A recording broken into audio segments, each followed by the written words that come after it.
Cup his ass up. Right? I just seized him. As soon as I restrain him, you're under arrest. So what do I do next? Mirandize him. If I'm going to question him, which I want to, because I want to see what this merchant's going to say. You have the right to remain silent. Anything you say can be used against you. Do you want to talk to me now? Yeah, I didn't do it. That's usually what they're going to say. I didn't do it. Why are you stopping me? Meanwhile, the merchant's coming down. Here comes your positive ID. We talked about IDs here, right? Identification. I get my glasses confused. Not yet. Okay, we will.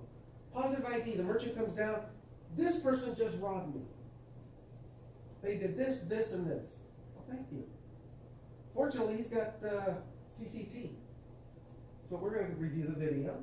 We got a case on this guy. I'm going to search him. I asked him, what did he steal? About $300 in cash and a pack of cigarettes. Lo and behold, $300 in cash and a pack of cigarettes. We just got a good case. I'm going to ask him, why did you do it? That's why I'm analyzing. What'd you do this for? Baby needs new diapers. Your baby smokes. Okay, you never know what these guys are going to say. All right, but you get the picture. You seized them, you made an arrest. They no longer have the freedom to walk away. A search is when the officer explores the individual's clothing. Back to our guide. Stop and frisk is not an arrest. It's just for your own safety. I have this person under arrest. I'm going in his pockets. I'm going to have him take his shoes off. I'm going to search him very, very thoroughly. Clothes, body search. Not just a pat down, but a full clothed body search. Length of duration must be reasonable. There is no specific amount of time. The court doesn't say you can only spend 3 minutes with this guy on the street, and then you have to decide, you're going to arrest him, book him, transfer him? No. Doesn't say anything. Reasonable. Maybe I'm talking to him for a couple of minutes. The clerk comes running down.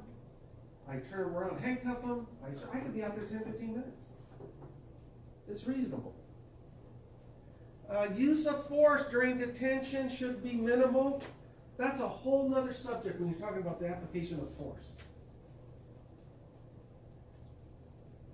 Let's go back to our suspect. We're face to face. I tell him, turn around, he says no. I grab him by the shoulders and spin him around. That's a use of force already. Physical force to put him in position so I can conduct a search. I just use force. Even if he went with me, but I put my hands on him and I made him do something he did not want to do, that's an application of force. Let's say he continues to resist. And in resisting, I use a control hold. I bring his arm back and I start to pull and push him against the wall. I have to document that. That's an application of force, control hold.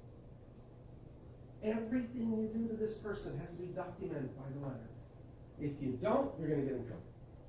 Okay, so that's use of force. Very quickly and in a nutshell. Questions on this? There's a lot of information. Seizure. Search.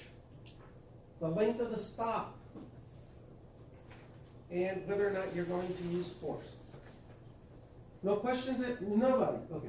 What if it's a he said, she said, and the guy who got robbed is just lying because he doesn't like it? It's possible, right? It's possible. Let's say that is the case. Why was the guy running to begin with? Don't know. Then he's got a good excuse. We're going to question him. I searched him. If it's a he said, she said, I don't find anything, right? And then I go back and check the video, and there's nothing there.